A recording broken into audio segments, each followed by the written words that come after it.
Hello everyone, स्वागत है आपका हमारे यूट्यूब चैनल पर। तो चलिए आज हम बना के तैयार करेंगे एकदम ही खस्ता आलू की कचौरी। और ये हमने बना के तैयार की है आटे से। तो 1 कप आटे से इतनी सारी आप कचौरी बना के तैयार कर सकते हैं। और साथ ही में मैं आपके साथ शेयर करने वाली हूँ टिप्स एंड ट्रिक्स, जिससे एकदम ही सुपर खस्ता कचौरी बन के तैयार होगी, जब जो लंबे समय तक के लिए क्रिस्पी रहती है।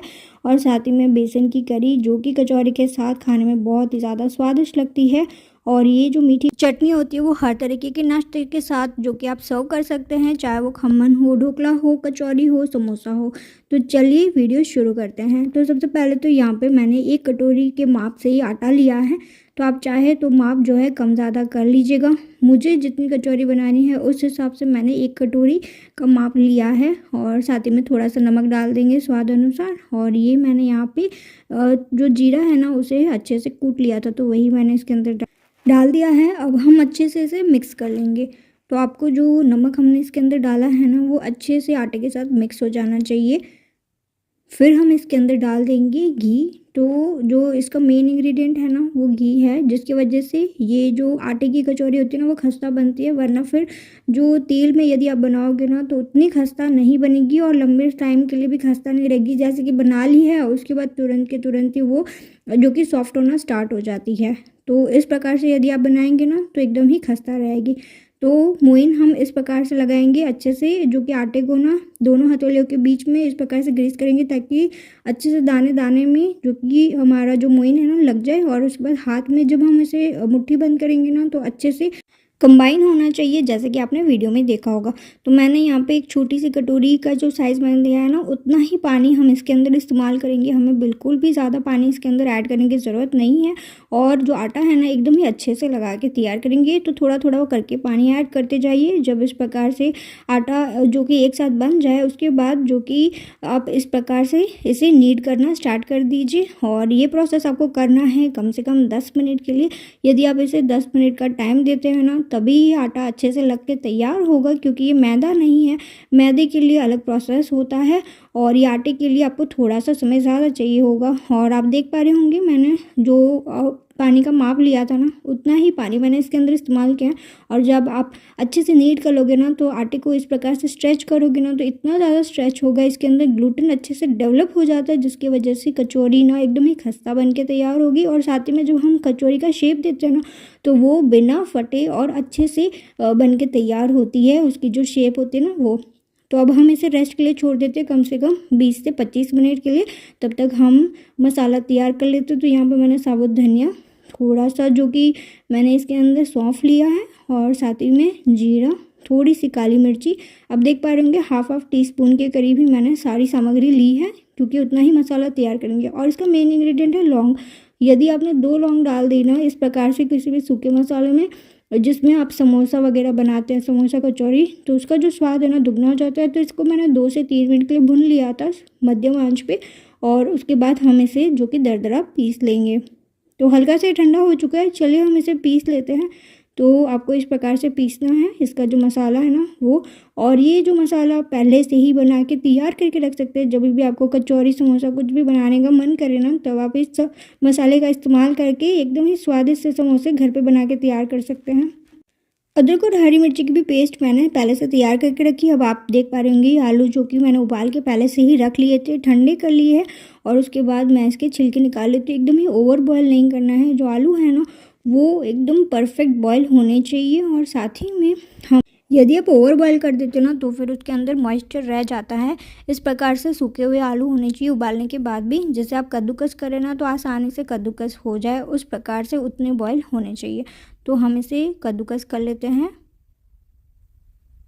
तो कद्दूकस कर लिया है मैंने जितने भी आलू हैं ना उनको। अब हम मसाला भी बनाएंगे, लेकिन कचौड़ी में खाएंगे किसके साथ, तो चटनी तो बनानी पड़ेगी ना। तो चलिए चटनी बनाते। तो यहाँ पे 2 टेबलस्पून के करीब मैंने बेसन लिया है और थोड़ा सा पानी डाल के जितनी भी गुठलियाँ हैं ना उसे निकाल लेंगे। तो चम्मच की सहायता से इस प्रकार से फेंट लेंगे जब तक कि ये जो सारी गुठलियाँ हैं ना वो चली नहीं जाए तब तक। अब देख पा रहे होंगे गुठलियाँ अब नहीं रही है। अब हम इसके अंदर जो कि पानी ऐड कर देंगे। तो यहाँ पे कम से कम 1 छोटा गिलास भर के हम पानी डाल देंगे। और अब हम इसके अंदर सामग्री ऐड करते जाएंगे मसाले वाली, जैसे कि नमक, थोड़ी सी हल्दी पाउडर, यहाँ पे हम डालेंगे इसके अंदर नींबू, तो 1 टेबलस्पून भर के हम इसके अंदर नींबू डाल देंगे। साथ ही में 3 बड़ा चम्मच भर के चीनी, क्योंकि ये मीठी चटनी होती है तो हल्का सा नींबू की खटास आती है और साथ में चीनी भी इसके अंदर पड़ती है। और ये जो सूखा मसाला हमने दरदरा पीस के तैयार किया था वो भी मैंने इसके अंदर डाल दिया, जिससे फ्लेवर और भी ज़्यादा बढ़िया है। तो अब ये जो कि हमने चटनी का जो एक रॉ इंग्रेडिएंट होता है ना वो तो बना के तैयार कर लिया। अब हम इसे तड़का भी लगाएंगे, लेकिन पहले हम मसाला तैयार कर लेते हैं कचौरी का, ताकि उसे ठंडा होने के लिए समय मिल जाए। तो 2 टेबलस्पून ऑयल डालने के बाद गर्म हो गया वो, उसके बाद मैंने ना इसके अंदर डाल दिया जो हरी मिर्ची और अदरक की जो पेस्ट थी वो, साथ ही में सूखा मसाला। ये हैं कुछ मसाले जो हम इसके अंदर ऐड करेंगे। बेसिक से मसाले हैं जैसे कि हल्दी पाउडर और नमक, मिर्ची पाउडर, थोड़ा सा धनिया पाउडर। अब बस अच्छे से मिक्स कर लेंगे और उसके बाद हम इसके अंदर ऐड कर देंगे जो उबले हुए आलू जैसे कद्दूकस करके रखा था ना उसको। तो आप देख पा रहे होंगे एकदम ही सूखे आलू है, बिल्कुल भी इसके अंदर पानी या मॉइस्चर आपको ना के बराबर दिखेगा।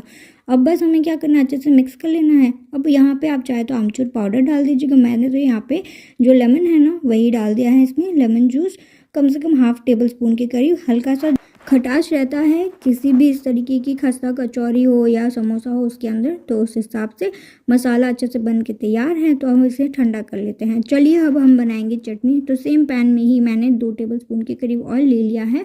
अब हम इसके अंदर राई का तड़का लगा लेंगे। साथ ही में इसके अंदर हम डाल देंगे थोड़े से करी पत्ता और हरी मिर्ची जिसको मैंने चॉप कर ली थी। तो ये दोनों चीज़ें हम इसके अंदर डालेंगे। तो आप देख पा रहे होंगे राई एकदम फूटना स्टार्ट हो गई है, तो इसके अंदर मैंने डाल दिया करी पत्ता और जो कि हरी मिर्ची। जब वो हल्का सा मतलब सिर्फ 1.5 सेकेंड के लिए आपको फ्राई करना है।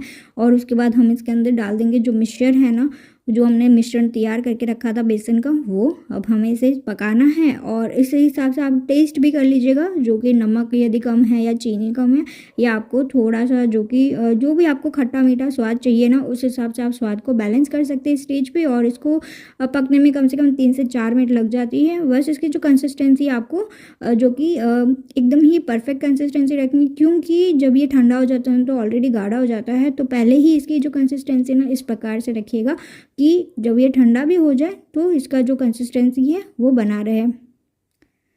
चलिए, तो अब मसाला जो है ना वो तो ठंडा हो चुका है। तो अब हम इसके छोटे छोटे बॉल्स बना लेंगे। तो जैसी जो कचौरी की साइज़ आपको बनानी है ना उस हिसाब से जो बॉल्स है ना इसके उसके भी साइज़ हम छोटे बड़े कर सकते हैं। तो यहाँ पर मैं तो एकदम ही मिनी कचौरी जैसे छोटी वाली जो कचौरियाँ मिलती हैं ना वो बनाने वाली हूँ। तो उस हिसाब से जो कि मसाले के बॉल्स तैयार कर लेते हैं। तो इस प्रकार से बॉल तैयार कर लेते ना तो फिर आसानी होती है, बार बार हमें जो कि उसको अलग से लेने की ज़रूरत नहीं पड़ती है। पहले से इस प्रकार से तैयार करके रखिए। चलिए आटा ले लेते हैं। आटे को भी रेस्ट का टाइम मिल चुका है, कम से कम 25 से 30 मिनट हो चुकी थी सारी चीज़ें करते करते। और अब वापस से हम इसे जो कि हल्का सा नीड कर लेते हैं। अब मैं आपको वापस से इसको स्ट्रेच करके दिखाऊंगी कि 20 से 25 मिनट का रेस्ट देने के बाद जब हम इसे स्ट्रेच करते हैं ना तो बिल्कुल भी बीच से नहीं टूटता है और एकदम ही इसका जो कि ग्लूटेन फॉर्मेशन अच्छे से हो जाता है ना, इसलिए कचौरी जो कि एकदम खस्ता बन के तैयार होगी। अब आप आगे वीडियो को अंत तक ज़रूर से देखिएगा। तो चलिए, जो आटे के बॉल्स हैं ना वो हम थोड़े से बड़े साइज़ में बनाएंगे, जो मसाले के बॉल्स बना के तैयार किए ना उससे। अब हम क्या करेंगे ना, इसको कटोरी की शेप देंगे। इसे इस प्रकार से अंगूठे की सहायता से पतला करते जाएंगे और न ज़्यादा पतला होना चाहिए न ज़्यादा मोटा होना चाहिए। चारों तरफ से आप इसे अच्छे से प्रेस कर लीजिए और उसके बाद जो मसाला है ना वो इसके ऊपर रख देंगे। तो मसाले के बॉल्स बनाने से इस प्रकार से आसानी होती है। सारी कचौरियाँ ना आप फटाफट बना के तैयार कर लोगे।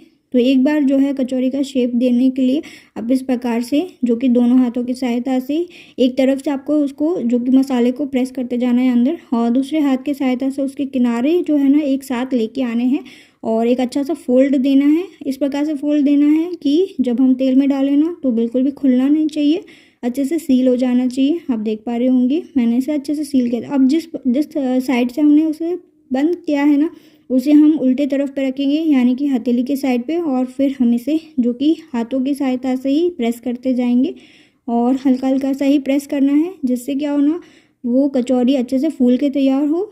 ज़्यादा हमें इसे दबाना नहीं है। इसी प्रकार से बाकी की जो कचौरी है उसको भी मैं शेप दे दूँगी। जो एक्सेस आटा है ना वो आपको इस प्रकार से निकाल लेना है, जो कि आपको आगे पे काम ही आएगा। क्योंकि यदि कोई भी कचौरी आप इस प्रकार से प्रेस करते हुए फटती है ना, तो उस पर आप अप्लाई कर सकते हो जो बचा हुआ आटा होता है उसका। और सारी कचौरियाँ तो रेडी हैं। तेल भी हल्का सा गर्म होना चाहिए, एकदम ही गर्म नहीं होना चाहिए। और सारी कचौरियाँ ना एक साथ ही हम डाल देंगे, एक एक करके नहीं सेकेंगे क्योंकि बहुत ज़्यादा टाइम लगाएंगे अगर आप ना एक एक करके सेकते हो। तो एक साथ जब डाल देते ना तो एक दूसरे के साथ जो कि वो प्रेशर से ना फूलना स्टार्ट हो जाती है। आपको क्या करना है ना, उसे बिल्कुल भी पलटाना नहीं है, कम से कम 5 मिनट के लिए।